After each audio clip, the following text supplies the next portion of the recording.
After the DC-10 failures, McDonnell Douglas needed to reshape its history and brand, proving to the aviation industry that it could still produce a competitive, reliable, and advanced aircraft.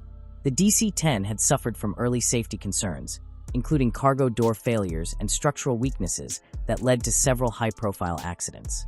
Though improvements were made over time, the aircraft's reputation had been tarnished, and McDonnell Douglas faced an uphill battle to regain trust.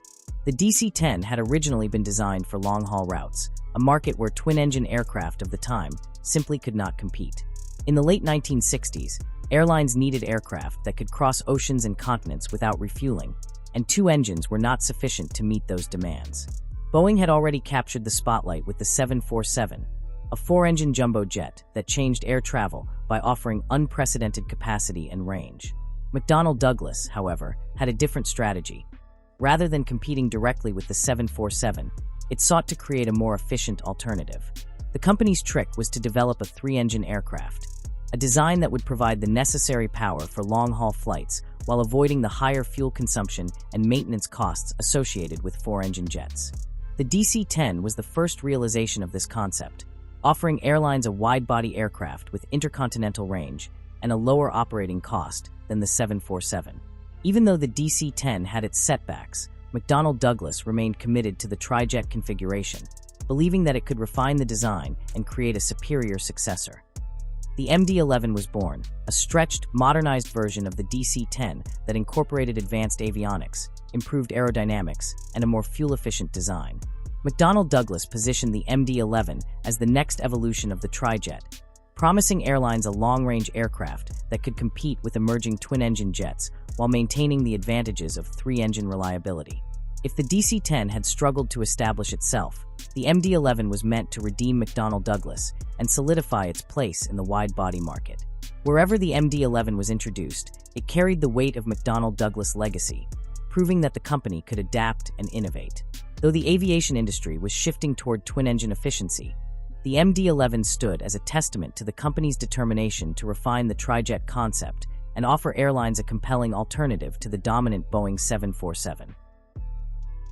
When the McDonnell Douglas MD-11 entered commercial service with Finnair in December 1990, it marked the beginning of a new chapter in long-haul aviation. The aircraft was not merely an upgraded DC-10, it was a thoroughly modernized machine, incorporating lessons from decades of trijet operations while pushing the boundaries of what was possible in cockpit technology, passenger comfort, and aerodynamic efficiency. Unmatched performance for its era, the MD-11's most striking advantage was its range.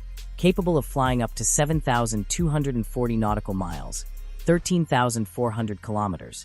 In its longest-range variant, it could effortlessly connect distant hubs like New York to Hong Kong without the payload restrictions that plagued earlier wide-bodies. This made it especially appealing to airlines operating thin, ultra-long-haul routes where frequency mattered more than sheer capacity. Its maximum takeoff weight of up to 286,000 kilograms allowed it to carry 285 passengers in a typical three-class layout, or an impressive volume of freight in its dedicated cargo versions. Fuel efficiency, though eventually surpassed by newer twin jets, was competitive in the early 1990s.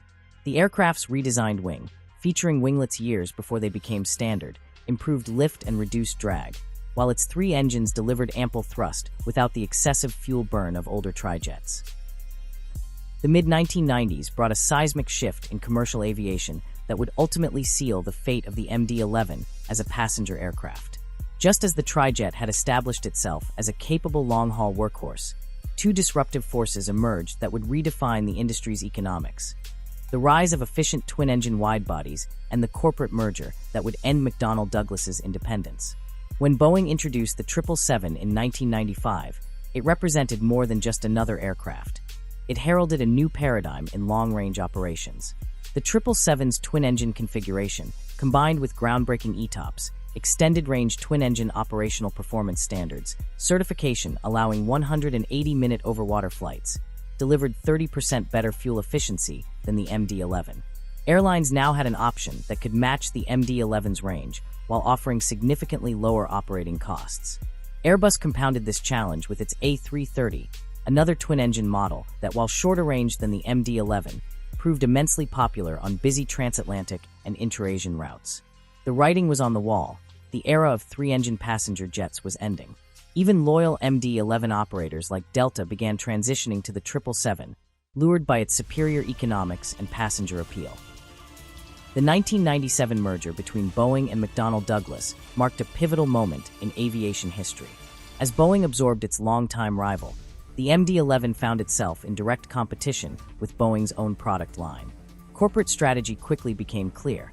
Boeing would focus on its 777 and developing the new 787, while the MD-11 would be phased out. Final assembly of passenger MD-11s ended in 2000 after just 200 units, though freighter conversions continued for several more years. The merger's impact extended beyond production numbers. It effectively ended McDonnell Douglas's legacy as an independent airframer after 68 years in business. The early 2000s saw passenger MD-11s disappearing from airline fleets at an accelerating pace. KLM operated the last scheduled passenger flight in October 2014, a poignant Amsterdam-Montreal service that marked the end of an era. Yet even as passenger operations ceased, the aircraft found renewed purpose in cargo operations, where its capabilities remained unmatched for certain missions. This transition period revealed an interesting dichotomy. While no longer viable for passenger service, the MD-11's cargo variants would go on to fly more sectors and accumulate more flight hours than they ever did carrying passengers. FedEx's extensive fleet became a familiar sight at cargo hubs worldwide, proving that reports of the MD-11's demise had been greatly exaggerated. The winds of change had swept away the MD-11's original mission. Though the MD-11's time as a passenger airliner was cut short, its influence on aviation technology and operations proved far more enduring than its production run might suggest. This aircraft didn't just fade into history.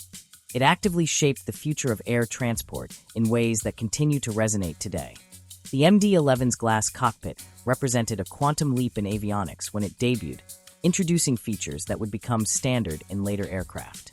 Its fully digital flight deck eliminated the need for a flight engineer, reducing crew requirements from 3 to 2, a concept that Boeing would later adopt for the 777. The aircraft's advanced flight management system and head-up display options presaged the digital revolution that would dominate 21st century cockpits. Perhaps most significantly, the MD-11's wing design, with its distinctive winglets, provided crucial data that informed later aerodynamic improvements across the industry. While not the first aircraft with winglets, its successful implementation demonstrated their fuel-saving potential so convincingly that they became virtually mandatory on subsequent long-range aircraft. In its prime, the MD-11 set new standards for cabin comfort that influenced subsequent wide-body designs. Its quieter cabin, achieved through improved insulation and engine placement, became a benchmark for passenger experience. The aircraft's innovative overhead bin design, providing significantly more storage space than competitors, directly inspired the larger bins now standard on modern aircraft. First-class cabins on MD-11s operated by airlines like Swiss Air and Japan Airlines featured amenities that seem commonplace today, but were groundbreaking in the early 1990s. Lie-flat seats, personal entertainment systems, and sophisticated lighting schemes that helped combat jet lag. These innovations created passenger expectations that manufacturers would need to meet in subsequent aircraft programs.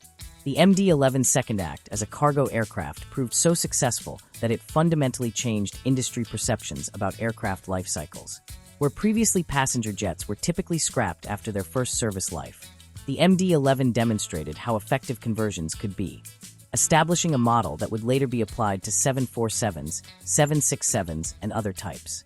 Freighter operators found the MD-11's combination of range, payload capacity, and cargo door placement ideal for express package operations. FedEx's extensive modifications, including strengthened floors and advanced cargo loading systems, created a template for future freighter conversions. Remarkably, some MD-11 freighters are projected to remain in service until 2030, nearly 40 years after the type's introduction. Beyond its operational legacy, the MD-11 occupies a special place in aviation culture. Its distinctive trijet profile, with the center engine mounted high in the tail, makes it instantly recognizable to enthusiasts. Several preserved MD-11s now reside in museums worldwide, including a former China Eastern Airlines example at the Shanghai Aerospace Enthusiasts Center and a KLM aircraft at the Aviodrome in the Netherlands. The aircraft's dramatic takeoff and landing characteristics, requiring precise pilot technique due to its wing design, have become the stuff of legend among aviation professionals. Numerous training programs still use MD-11 case studies to demonstrate advanced aircraft handling concepts. If you've ever flown on the legendary MD-11 or even caught a glimpse of it soaring through the skies, we want to hear your story. Drop a comment below and share your experience.